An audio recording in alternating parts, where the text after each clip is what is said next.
وأصحابه ومن تبعهم بالهدى إلى يوم القيامة ثم ما بعد. Jamaah salat maghrib, taqabbal minni wa minkum salihal amal.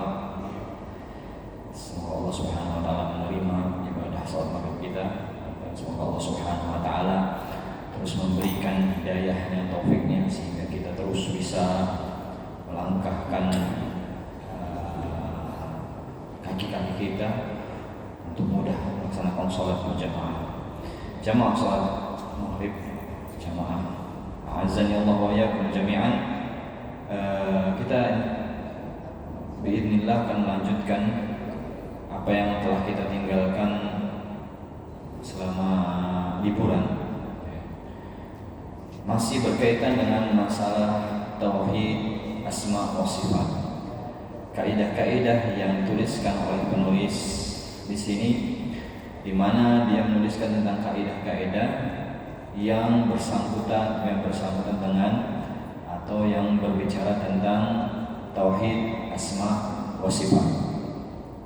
Jika pertemuan sebelumnya kita telah membahas tentang bahwasannya nama yang sama tidak harus sifatnya sama. Kemudian di kaidah yang kelima juga setiap perbedaan penyandaran pasti berbeda sifatnya, ya. Dan itu kita saksikan sendiri pada diri makhluk. Ketika kita sandarkan kaki, kita sandarkan kepada semut, kemudian kaki itu juga kita sandarkan kepada gajah, tentu berbeda. Walaupun namanya sama-sama kaki, tapi karena ikhtilafat lidhafa, perbedaan penyandarannya, maka sifatnya pun berbeda. Kaifiyahnya, bagaimananya, bentuknya dan sebagainya pun berbeda. Apalagi jika dibandingkan antara makhluk dengan sang khaliq, pasti berbeda. Jika antara makhluk saja berbeda, maka antara makhluk dan khaliq pasti juga berbeda. Maka tidak bisa, ya, tidak ada celah bagi kita untuk mengatakan bahwasannya tangan Allah sama dengan tangan makhluk, atau tangan Allah seperti tangan makhluk, sehingga kita meniadakan tangan Allah. Kenapa? Karena kita tahu tangannya makhluk itu penuh dengan kekurangan. Maka di kaidah selanjutnya jamaah Allah masih memperjelas dari hal tersebut dengan kaidah yang keenam, disebutkan al-ittifaq fil ismil kulli mutlaq la yastalzim bittifaq ba'da al-idhafat wa taqyid wa takhsis. Bahwasannya samanya suatu nama secara umum mutlak itu tidak mengharuskan dia sama setelah disandarkan, setelah dikaitkan dengan sesuatu, setelah dikhususkan untuk sesuatu. Di dalam kaidah tersebut dijelaskan bahwasannya suatu nama kalau tidak disandarkan kepada sesuatu apapun, maka itu sebenarnya isim mutlak. Ya. Tangan, sekedar kita katakan tangan saja, itu kita katakan tangan itu mutlak. Tangan yang seperti apa, tangannya siapa dan sebagainya itu belum disebutkan, maka hanya menyebutkan tangan itu mutlak. Ya. Tapi ketika kita sudah sandarkan tangannya manusia, tangannya hewan, ini baru namanya isim muqayyad, sesuatu yang disandarkan. Ini memperjelas dari yang sebelumnya. Maka disebutkan fahadhil qaidah mabniyatun ala fahmikal ism mutlaq famata ma fahimta ism mutlaq tufhamu qaidah. Ini untuk kita memperjelas, memahami makna isim mutlak. Jika kita memahami hanya sekedar maksud dari isim mutlak itu, maka insyaallah kita akan memahami kaidah-kaidah juga yang sebelumnya. Maka isim mutlak adalah wal isim alladzi lam yuqayyad wa lam yudhaf ila syai'. Isim mutlak adalah isim atau nama, sebutan, ya, lafaz yang dia tidak dikaitkan dengan sesuatu apapun, yang tidak disandarkan kepada sesuatu apapun. Kalau dalam firman Allah Subhanahu wa taala mengatakan yadullah, apakah ini isim mutlak? Tentu bukan, karena ini sudah disandarkan kepada Allah Subhanahu wa taala. Maka ini sebutnya isim mudhaf ya. Wa qaulna yadul makhluk, yadul insan atau rijl al-fil, kaki gajah tadi dan lain sebagainya. Yadul Muhammad, yad ruqyat ya. Artinya tangan itu sudah disandarkan kepada yang lain. Tapi kalau kita katakan hanya tangan, fatakunu yadu ghairullah disebutkan di situ, fanahdif idhafatahu, nahdif idhafataha, kita hapuskan penyandarannya, maka sebutan tangan ini menjadi mutlak. Tapi perhatikan ghairullah la ilaha khaliq wa la ilaha. Fal ism mutlaq la wujud lahu fil alam musyahid bil ain. Bahwasanya kalau kita sebutkan isim mutlak, maka tidak ada wujudnya.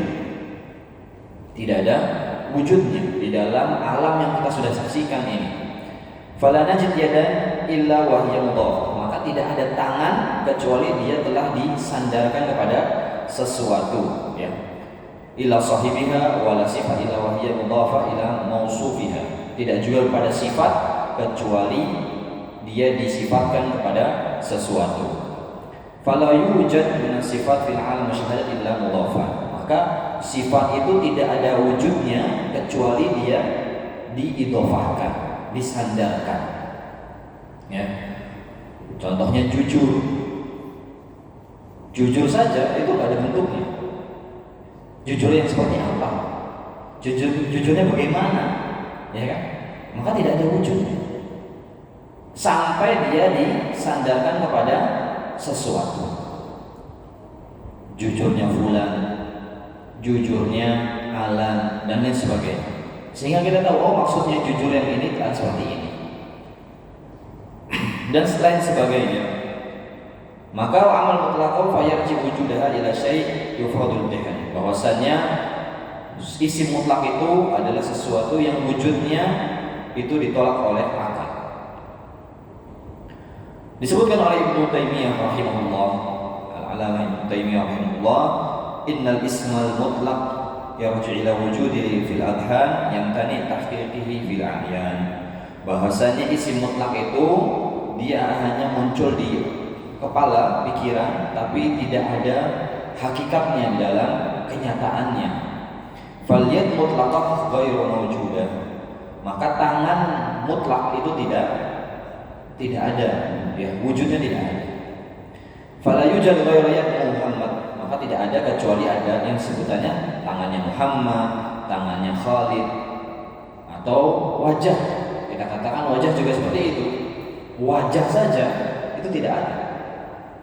Wajah secara mutlak, penyebutan nama wajah itu tidak ada. Tapi kalau kita sandarkan wajahnya makhluk, wajahnya manusia, wajahnya kucing, ini baru ada. Selama cuma hanya menyebutkan wajah, maka itu tidak ada. Istiwa, bahasanya kalau kita terjemahkan masih yang biar gampang, istiwa atau bersemayam bahasanya gitu ya. Itu juga nggak ada. Bagaimana sifatnya, bentuknya nggak ada. Sampai dia disandarkan kepada sesuatu. Begitu juga pendengaran, penglihatan, sama ya. Maka ketika kita menetapkan dua nama, dua hal ya. Fama min wajib mawjudaini illa wa bainahuma ishtirak fil ism kulli mutlaq. Jika kita katakan misalnya dua tangan, tangannya Muhammad, tangannya Khalid, dua tangan atau tangannya tadi semut, tangannya gajah, misalnya gitu. Tangannya kera, tangannya gorila, misalnya. Dia istilah, dia sama-sama penyebutannya tangan, sama-sama istirak atau ittifaq fi ismi kulli mutlaq. Dalam penyebutan nama ininya, isim kullinya ini sama. Tapi hada istirak yang tahi istirak bimujarrad idhafat hadal ism ila ahadihima. Ini hanya sekedar penyebutan namanya saja, tangannya saja, namanya saja, istilah yang dipakainya sama-sama tangan. Akan tapi maknanya, bagaimananya itu kembali kepada siapa? Kepada siapa yang disandarkannya.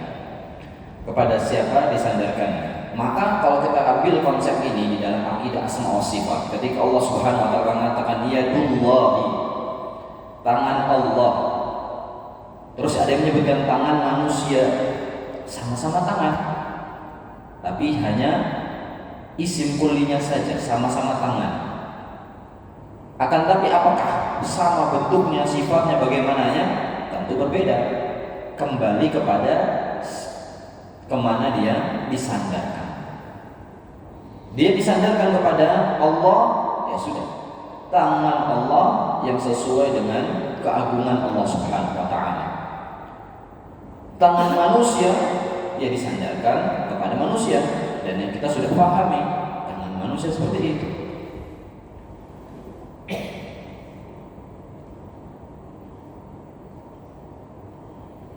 Maka bersamakan hanya nama yang sama ini tidak mengharuskan sifatnya, bentuknya itu sama. Dan kita tahu di antara makhluk saja ada yang sama-sama namanya tapi fungsinya pun bisa berbeda. Ya, fungsinya pun ada yang berbeda. Misalkan ada yang tangan dipakai untuk makan, apa makhluk tangan tapi digunakan untuk berjalan, ya kan? Ada seperti kera-kera besar, tangannya juga dipakai untuk berjalan. Artinya dari satu antara makhluk saja berbeda, bagaimana kita melihat antara Allah Subhanahu wa taala sang Khalik dengan makhluk. Maka tidak ada kemungkinan, tidak ada celah kita bisa menyamakan, tidak ada keharusan kita harus menyamakan. Maka ketika Allah Subhanahu wa taala disebutkan dalam hadis, Allah Subhanahu wa taala turun di sepertiga malam. Turunnya Allah, turun kemudian kita nisbatkan kepada Allah Subhanahu wa taala, maka jangan pernah dipikirkan dia sama dengan turunnya makhluk. Dan jamaah Allah yang perlu kita tekankan, ini menguatkan hadiah sebelumnya, kita ini memikirkan sifat, mensifatkan sesuatu, membentuk sesuatu, kaifiyahnya bagaimana itu dengan sesuai kemampuan otak kita. Apa yang telah kita serap, apa yang telah kita ilmui saja. Ya. Apakah setiap turun itu harus ke bawah? Tidak. Ada turun yang ke atas. Kalau di ruang angkasa tuh kan nggak ada tuh, mana turun mana naik gitu kan. Kalau dia bolak-balik itu, kalau dalam istilah sih, mana yang turun mana yang naik. Dan dia banyak dalam hal-hal yang baru zaman sekarang, istilah-istilah lama itu maknanya kadang bisa berbeda. Ya, maknanya bisa berbeda. Maka kita mensifati sesuatu itu sesuai dengan yang kita ketahui saja. Tapi sesuatu yang gaib maka kita tidak boleh istilahnya ngomong asal-asalan gitu ya. Apalagi yang berkaitan dengan Allah Subhanahu wa taala. Ala taqul 'ala Allahi ma la ta'lamun. Allah sendiri sudah memperingatkan di banyak ayat-ayatnya, janganlah engkau mengatakan sesuatu tentang Allah Subhanahu wa taala dengan apa yang engkau tidak ketahui. Termasuk tentang sifat Allah, tentang nama-nama Allah, tentang bagaimana Allah dan lain sebagainya. Fal mubtadi'ah, maka orang-orang yang berbuat bid'ah dalam masalah akidah, min ahli tamthil, yang mereka disebut sebagai orang-orang yang menyerupakan, penyerupaan. Mereka mengatakan bima annahu hasal ittifaq baina sifatain fil ism kulli mutlaq fa innahu yanjab ila ma ba'da al-idhafah wa taqyid. Wa hadha khata' mahal. Bahwasanya mereka mengatakan ketika nama itu sama, tangan tadi kita bilang, tangan Allah dengan tangan makhluk sama-sama tangan, berarti ya sama. Bagi mereka seperti itu. Ya. Maka ini adalah kesalahan yang fatal. Ya. Faidah nawain muwafaqna fi wujud istirafil ism mutlaq illa annana nu'arid wa nukhalif insihabiha wa injirahu bihi ba'da idhafatil wa taqid wa takhsis. Ya, ketika nama itu sama-sama tangan, kita setuju, iya penyebutannya sama-sama tangan. Istilah dalam bahasa kita, komunikasi di antara manusia itu membahas tentang itu tangan. Sama-sama tangan Allah dengan tangan makhluk. Ya. Akan tapi kita tidak setuju ketika kita harus menyamakan antara tangan Allah dengan tangan makhluk. Itu yang kita tidak setuju. Tapi namanya sama. Namanya sama. Dalam bahasa Arab juga sama. Yadullah atau yadul insan. Insan pun disebutnya manusia itu juga punya yadain, dua tangan. Dan Allah Subhanahu wa taala juga menyebutkan dalam Al-Qur'an seperti itu. Allah punya tangan. Allah melihat, manusia juga melihat. Dan seterusnya. Wat-tamthil alladhi yanafi ahli sunnah baina sifatul khaliq wal makhluq innahu huwa at-tamthil ba'da idhafah wa taqyid wa takhsis wallahu a'lam. Maka kita menyatukan atau menyamakan dalam hal namanya saja, sama-sama tangan. Itu saja yang kita setujui. Oke, sama-sama tangan. Tapi setelah idhofahnya, setelah disandarkan, maka kita akan berbeda. Ya. Sama-sama tangan, tapi ketika disebutkan tangan Allah, kemudian satunya lagi tangan manusia, maka berbeda. Seperti itu jamaah Allah. Maka dari kaidah ini kita bisa pahami bahwasannya apa yang Allah sebutkan di dalam Al-Qur'an ataupun sunnah gitu ya, tentang sifat-sifat Allah Subhanahu wa taala, tentang nama-nama Allah Subhanahu wa taala dan sebagainya yang berkaitan tentang Allah, terkadang itu sama bahasanya dengan milik makhluk. Wajah makhluk pun punya wajah, tapi ketika dia disandarkan sudah kepada Allah, maka kita katakan berbeda wajah Allah dengan wajah makhluk. Allah melihat, Sami'un basir, Allah melihat, Allah mendengar. Sama-sama melihat, bahasanya melihat, mendengar. Ya kan, dalam istilah bahasanya itu sama. Tapi ketika disadarkan sudah penglihatan Allah, pendengaran Allah dibandingkan dengan manusia atau pendengaran makhluk, maka kita akan berbeda.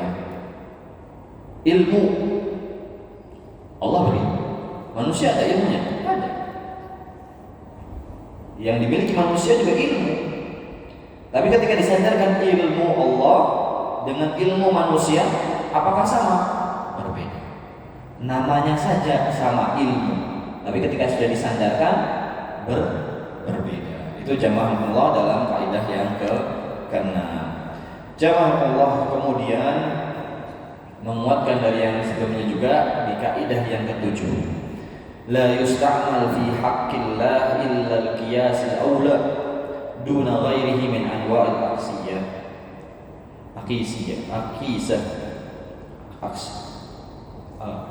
Kisah. Maksudnya kias-kias gitu.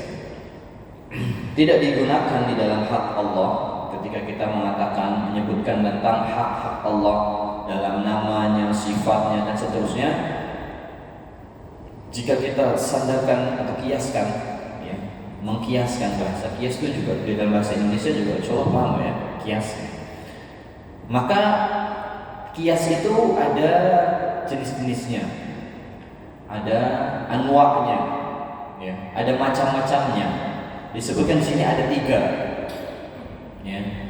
Kias yang pertama yaitu kias sumul, yaitu bagaimana antara fard dan asal. Kalau dalam kita ngobrol biasanya kias itu kan di usul fikih ya. Di usul fikih itu ada namanya kias. Contoh kias dari gambaran seperti dulu pernah kita gambarkan,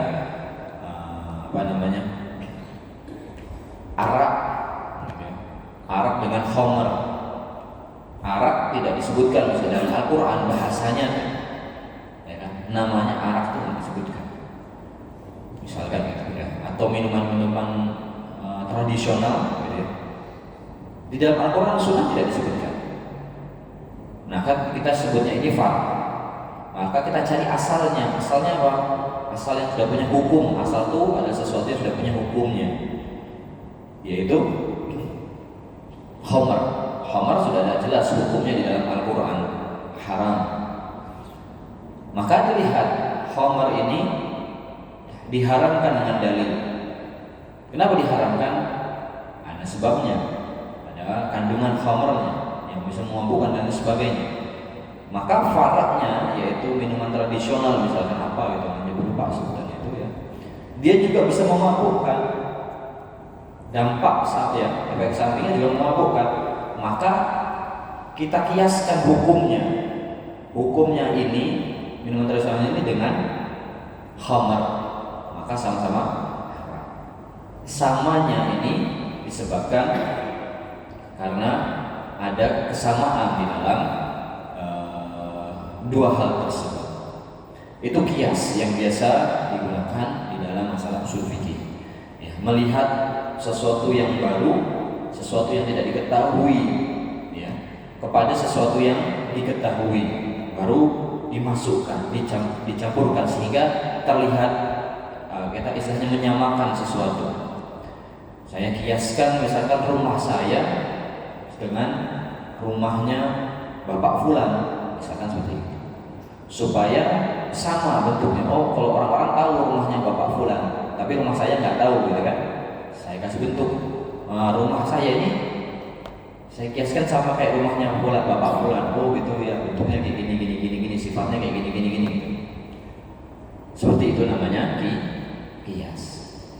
Nah, kias syumul yaitu masukkan furuk sesuatu yang baru itu di bawah asal asal yang am. Maka Ahlus Sunnah wal Jamaah mengatakan ini tidak boleh sama sekali ketika kau mengatakan hak Allah Subhanahu wa taala. Wajah Allah itu tidak kita tahu, ya kan? Wajah Allah kita tidak tahu. Terus kita masukkan pengetahuan kita ini kepada wajahnya manusia, wajahnya makhluk, maka ini tidak diperbolehkan. Ya. Kemudian kias yang kedua sangat mirip tamthil, yang memisalkan. Ya.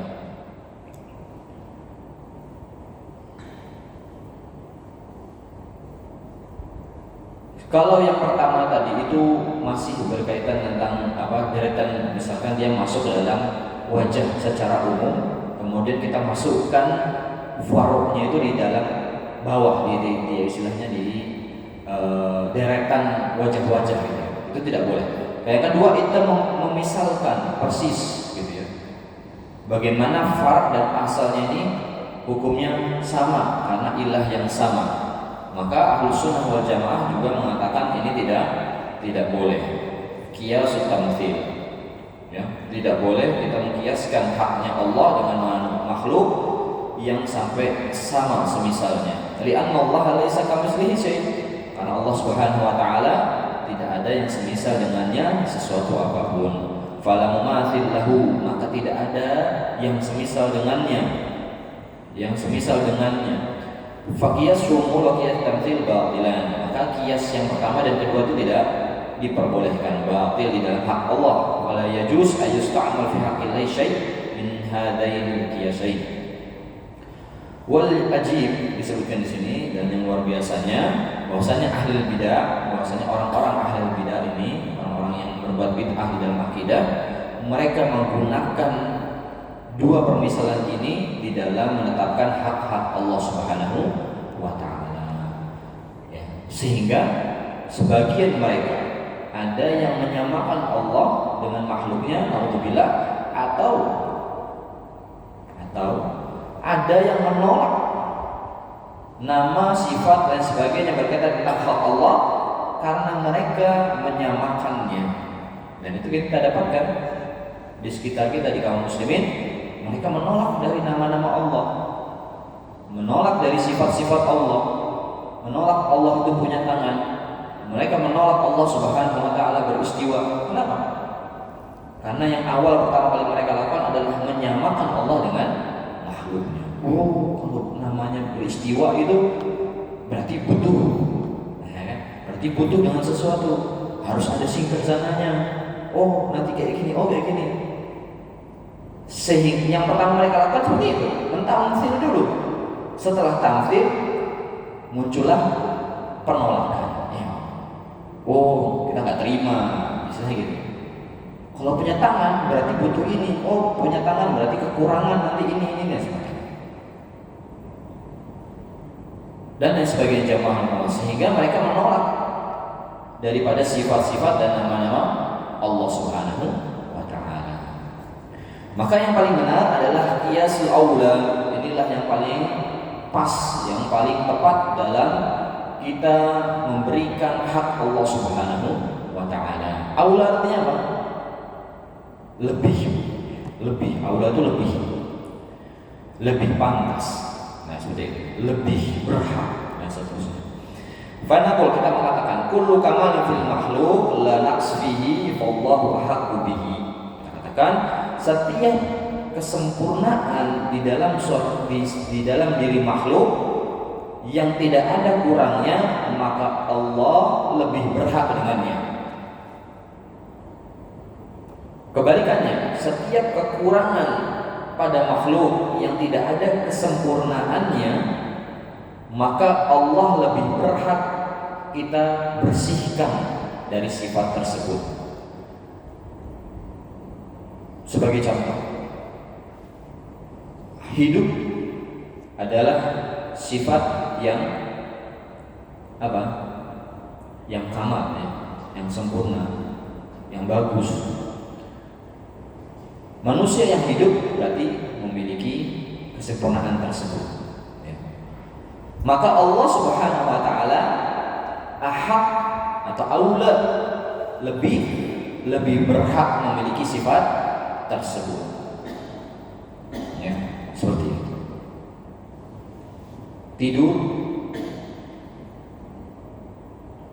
Tidur bagi manusia sama, ya nggak Pak? Orang yang nggak bisa tidur, masalah lah ya. Mau ke dokter gitu kan nggak bisa tidur, ya memang. Kalau nggak bisa tidur, masalah nanti ya. Kalau manusia seperti itu. Tapi tidak ada kesempurnaan di dalamnya, ya. Maka Allah Subhanahu wa taala tidak pantas mendapatkan hal tersebut. Paham? Jadi ada sesuatu yang kamal pada makhluk, tapi tidak kamal untuk Allah Subhanahu wa taala. Maka kita harus melihat dulu. Sebagai contoh yang kedua, kalau sesuatu itu kurang pada makhluk, contohnya khianat atau kadzib, nanti disebutkan juga berbohong. Orang yang punya sifat pembohong tentu adalah sifat yang tercela, sifat yang buruk, jelek. Maka Allah Subhanahu wa taala lebih berhak untuk kita bersihkan, kalau kita sucikan Allah Subhanahu wa taala dari sifat kadzib. Paham? Seperti itu. Tapi kebalikannya, ada juga sifat yang menurut makhluk itu buruk, tapi bagi Allah itu kamal. Apa itu? Ada yang bisa kasih contoh? Sombong bagi makhluk tercela, buruk di mata manusia, buruk. Dan Allah Subhanahu wa taala pun murka terhadap manusia yang berjalan di atas bumi ini dengan kesombongan. Akan tapi sifat tersebut menjadi sempurna bagi Allah Subhanahu wa taala.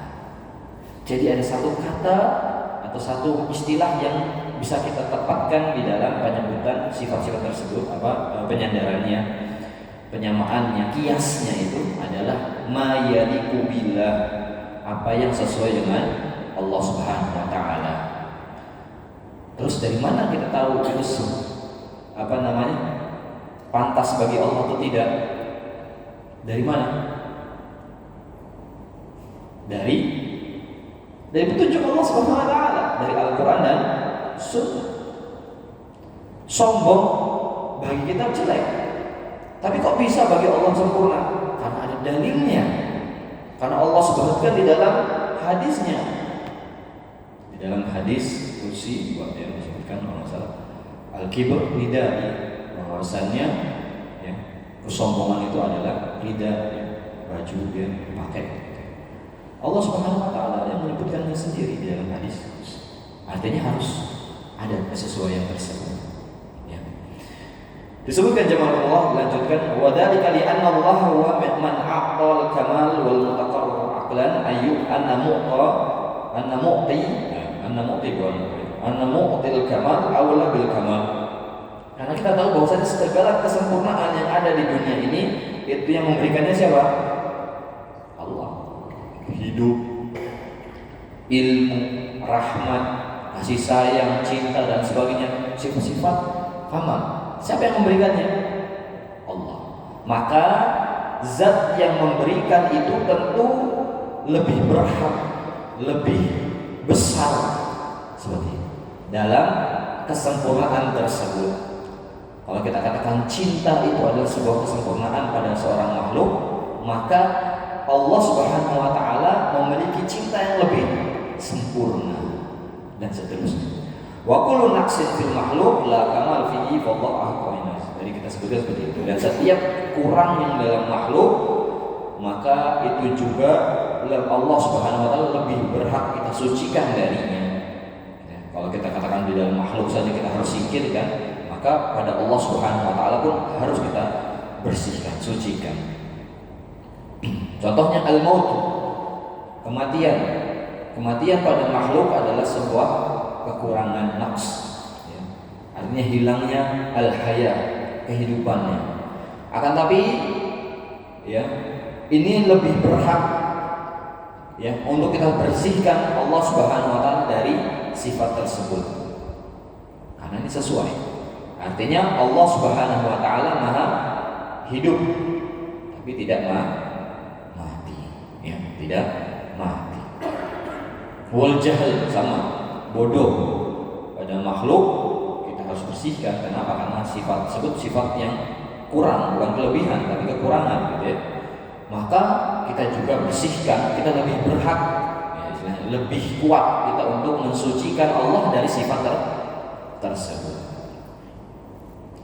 Wal ghadar wal ghub wal khiyanah sama. Ghadar, ghub, khiyanah.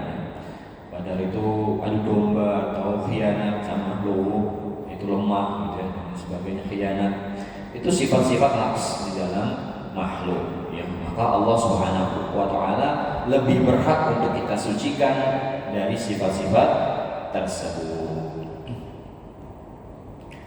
Tapi kebalikannya, kalau yang hal-hal bagus seperti tadi ilmu, maka ilmu itu sifat yang lebih ya, istilahnya yang sempurna, ada nilai kesempurnaannya, maka Allah lebih berhak ya. Fala yusta'mal fi haqqillah illa qiyasul aula. Maka kita katakan di dalam hak Allah itu lebih, kita katakan kiasnya adalah kias aula. Jadi kita katakan misalkan manusia itu berilmu, Masya Allah, kita temukan syekh gitu ya, ada seorang ulama yang sangat luar biasa pintarnya ya, ilmunya luas sekali dan lain sebagainya. Maka kita katakan, maka Allah Subhanahu wa taala lebih sempurna daripada hal tersebut. Allah lebih berhak mendapatkan hal tersebut. Kenapa? Karena yang memberikan ilmu itu kepada makhluk adalah Allah. Maka yang memberikan itu pasti lebih dari yang diberikan. Seperti itu jamaah rahimani Allah. Wa yajib an naqbil bi qaulina la naqs fihi wa qauluna la kamal fihi. Tadi tambahan, kalau bahasa yang tadi Anda sampaikan ada dari penjelasan beberapa ulama adalah tentang mayalik bahasa gitu. Maka kalau kita dengarkan di beberapa ceramah ketika penyebutan ya, istiwanya Allah, ini mayalik, ya kan bahasanya gitu. Apa yang memang sesuai dengan Allah Subhanahu wa taala. Tapi tentu setelah mayalik adalah apa? Yang sempurna, yang mengakibatkan kesempurnaan setelahnya. Ilmu milik Allah yang sesuai dengan Allah Subhanahu wa taala sebagai sang khaliq, sebagai sang mudabbir yang mengatur alam semesta ini. Ilmu Allah itu sesuai dengan posisinya sebagai istilahnya sang pencipta dan seterusnya. Yang mana dilanjutkan sebagai ilmu yang sempurna, yang paling sempurna, tidak ada kurangnya. Disebutkan di annahunaka kamalan nabi'an anaksil kalwalad. Di sana juga ada sesuatu yang sempurna tapi tidak sesuai dengan Allah. Maksudnya la kamal fihi Atau kita katakan la yalik billah, tidak sesuai dengan Allah. Contohnya apa? Anak. Pada makhluk punya anak itu bagus ya, kelebihan gitu ya. Sempurna. Jadi kalau orang yang punya anak itu bagus, ini sempurna gitu kan. Tidak ada yang kurang di dalam dirinya. Kalau orang nggak punya anak ya berarti kan ada yang kurang. Tapi bagi Allah itu tidak pantas, tidak sesuai. Dari mana kita tahu tidak pantas Allah punya anak? Dari dalil ayat Al-Quran yang menyebutkan hal tersebut. Sebab itu jamaah Allah, faman lahu walad min makhluqat fa huwa akmal mimman la walad lahu. Maka orang yang punya anak itu lebih sempurna daripada yang tidak punya anak. Bahasanya di sini ya. Akan tapi lakin al-walad laisa kamal mutlaq. Akan tapi anak itu bukanlah kesempurnaan yang mutlak. Wa innama kamal sawab bi naqsi. Karena di sana ada nilai kurangnya. Walidzalika fal insan idza ta'akhkhara injab zawjatan fa innahu yadhhab ila al-ilaj. Bal inna min uyubil mar'ah ahkam war rajul kadzalik. Termasuk aibnya perempuan dan rajul itu mandul. Kalau anak imra'ah kanat akhiran aw zawjan aqiman fa hina idzin yajuz fil akhir salim. Bahasanya seperti itu. Pokoknya kalau kita lihat anak itu sempurna bagi istilahnya nilai kesempurnaan bagi makhluk, tapi tidak sesuai dengan Allah Subhanahu wa taala, maka kita tidak kiaskan Allah dengan hal tersebut. Fal walad la yakun kamal mutlaqan fala yadkhul ma'ana fil qiyas aula. Maka kita tidak katakan Allah lebih berhak gitu. Kalau makhluk dikatakan punya anak itu sempurna, maka Allah lebih berhak punya anak. Nah, ini salah. Ya, ini salah. Kenapa? Karena di sana tidak sesuai, atau istilahnya tidak sesuai dengan keagungan Allah Subhanahu wa taala. Tidak pantas bagi Allah Subhanahu wa taala dan seterusnya. Tapi ingat, biasanya kan kalau kita dapatkan dari kalangan ahlul bidah, mereka mengatakan tidak pantas bagi Allah bersemayam dan seterusnya. Bahasanya sama, tidak pantas. Tapi kita katakan harus ada dalilnya. Kalau kita katakan tadi Allah tidak pantas punya anak, ada dalilnya. Allah tidak pantas seperti ini, seperti itu, ada dalilnya. Allah pantas sombong, ada dalilnya. Jadi bukan hanya asumsi, bukan hanya kira-kira, bukan hanya perasaan manusia. Bagi saya Allah nggak pantas kalau punya tangan karena terbatas, sedangkan makhluk itu banyak. Nah, gitu kan? Karena mereka pikirkan seperti itu. Maka kita katakan, ya, Allah Subhanahu wa taala punya tangan.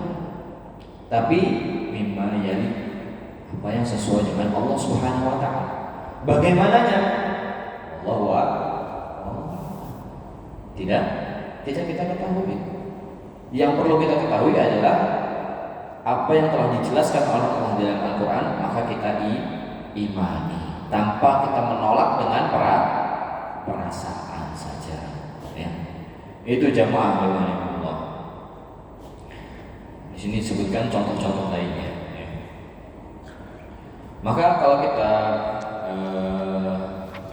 rumuskan, ada satu kaidah yang disebutkan oleh para ulama, kullu sifatin kamalin fil insan fallahu aula biha. Setiap sifat yang ada sempurna di dalam manusia, maka Allah lebih berhak, lebih utama dengannya. Tadi yang sudah kita sebutkan. Kemudian ditambahkan mimma yaliq billah, sesuai dengan apa yang sesuai dengan Allah Subhanahu wa taala. Maka kita katakan ada 4 ya, bahasanya gitu ya. Kamalil insan wallahu aula. Yang sempurna bagi manusia dan Allah lebih utama atau lebih berhak. Lebih utama kalau kita sifatkan. Contohnya sifat rahmat, sama basar, rizq. Manusia kan seperti itu ya. Ada bapak, seorang bapak memberikan rezeki, sifatnya bagus. Akan tapi ya, Allah lebih berhak. Kenapa? Karena rezeki bapaknya itu pun dari Allah Subhanahu wa taala. Aziz, kuat, manusianya kuat. Akan tapi sifat tersebut ya, lebih pantas, atau istilahnya Allah lebih pantas kita mendapatkan sifat tersebut. Jadi kamal lil insan wallahu aula. Yang kedua, kamal lil insan walakin la taliq billah, akan tapi tidak pantas, tidak sesuai dengan Allah Subhanahu wa taala. Tadi walad, zaujah, ya, punya anak, punya istri, ya, atau tidur, ya, atau lupa, nisyan. Ya. Nisyan itu juga disebutkan oleh beberapa itu, lupa itu adalah sifat yang sempurna bagi makhluk pada kadarnya, ya. Kalau orang terlalu banyak lupa ya jelek juga. Tapi kalau lupa itu sebenarnya pada kadar yang pas, itu adalah sempurna. Makhluk manusia yang tidak lupa sama sekali susah banget. Akhirnya butuh banyak hal-hal yang akan menyusahkan dirinya karena selalu keingat dengan hal-hal apapun. Ya. Ya, kita katakan kita misalkan Imam Syafi'i pun ada lupa, dan Allah sudah memang menetapkan pada manusia itu, disebutkan di dalam makna dari sisi bahasa, kenapa disebut insan? Iya, karena kasratul nisyan, banyak lupa. Tapi kalau banyakkan lupa juga salah. Nah, lupa bisa jadi sempurna bagi manusia, tapi bagi Allah Subhanahu wa taala tidak. Jadi yang kedua ini adalah sempurna bagi manusia, ya, tidur tadi ya, punya anak dan lain sebagainya, tapi tidak pantas, tidak sesuai dengan Allah. Maka kita katakan ini tidak bagi Allah Subhanahu wa taala. Tidak kita sematkan, tidak kita kiaskan apa yang di dalam makhluk pada Allah Subhanahu wa taala. Yang ketiga, naqs fil insan, sesuatu yang kurang pada manusia, wallahu aula, maka Allah lebih utama untuk kita bersihkan, untuk kita sucikan hal tersebut. Contohnya tadi al-kadib, bohong, ghis, curang, zulm, berbuat zalim, dan itu semuanya ada dalilnya, ya kan? Maka Allah lebih berhak, atau Allah lebih utama kita sucikan dari sifat-sifat dan nama-nama tersebut. Dan tadi yang keempat dan terakhir adalah sesuatu yang kurang bagi makhluk, akan tapi ternyata yalik billah, sesuai dengan Allah, pantas dengan Allah, maka Allah memiliki sifat tersebut sebagai kamal, sebagai sebuah kesempurnaan. Apa itu? Tadi al-kibar, ya, kesombongan dan lain sebagainya. Maka jamaah Allah, dari hal tersebut kita bisa melihat, ya, walaupun kaidah yang kita gunakan aula bahasanya gitu ya, tapi di dalam penjelasannya kita mendapatkan minimal ada 4 poin tersebut. Tetap kembali kepada apa yang sesuai dengan Allah Subhanahu wa taala. Mimma tadi kalau sifat, mimma tadi ya, apa yang sesuai dengan keagungan, ya, kebesaran Allah Subhanahu wa taala. Dari mana taunya? Dari dalil.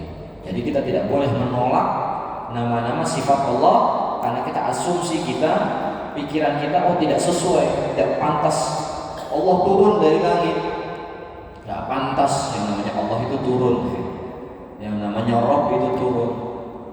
Allah fis sama, nanti pikirannya, oh kalau Allah di atas, di langit, yang di bumi siapa? Dibikin seperti itu. Mereka selalu mengkiaskan sesuatu itu dengan makhluk, tamthil, menyerupakan dengan makhluk dan lain sebagainya. Padahal Allah Subhanahu wa taala memiliki sifat yang sempurna. Maka jamaah Allah, dalam menetapkan asma wa sifat, kita harus melihat dari apa yang telah Allah Subhanahu wa taala dan Rasulnya jelaskan, baik di dalam Al-Qur'an dan Sunnah. Jika memang sudah disebutkan, kita imani, ya, kita ilmui dengan apa yang memang sudah dijelaskan. Tapi kalau memang tidak ada, sudah cukup kita dengan apa yang disebutkan dari Allah Subhanahu wa taala, tanpa harus asumsi. Kalau zaman sekarang ahli nggak mau pakai asumsi, harus pakai data, gitu ya. Nah, orang Islam itu dari zaman dulu, ya, Ahlus Sunnah wal Jamaah selalu baik data. Dengan datanya dengan apa? Dalil, ya.